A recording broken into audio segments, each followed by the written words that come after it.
Storytelling terrific insights have done my research more friendly, more respectful, more funnier without lawful restrictions. Policy safe.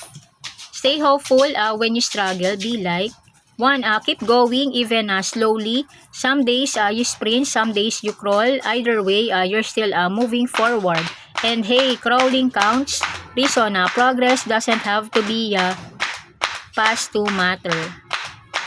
2. Remember that hard days pass. Today might feel like a mess, but tomorrow gets a fresh page. Even Monday, eventually have to leave. Reason, difficult moments are temporary. 3. Don't compare your journey. Someone else may be flying while you're walking. That's okay. You're not late. You're just taking your own route. Reason, everyone grows at a different pace. 4. Celebrate tiny wins. Did you get out of bed and handle one thing today? Congrats, that's a tiny victory. Wearing a beat hat. Reason, tiny achievements build confidence. 5. Rest when you need it. Resting isn't quitting. Even your phone needs charging, and your brain probably has fewer gigabytes.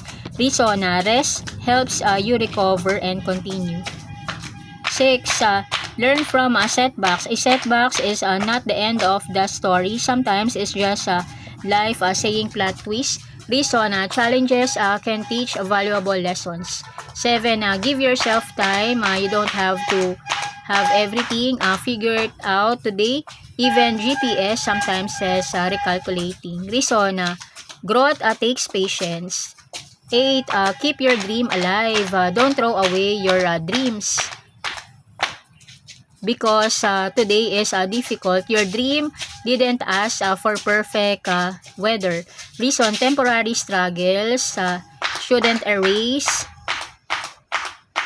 long-term goals. 9. Ask for support. You don't have to carry everything alone. Sometimes the strongest move is saying, hey, you can help me with this. Reason, support can make challenges easier to handle. 10. Focus on what you can control. You cannot control every plot twist, but you can control your next step, one step at a time. Reason, focusing on controllable actions reduces overwhelm. 10. Be kind to yourself. Take yourself like you would talk to a good comrade. You wouldn't roast your comrade for every little mistake. Reason, self-kindness helps you recover from mistakes.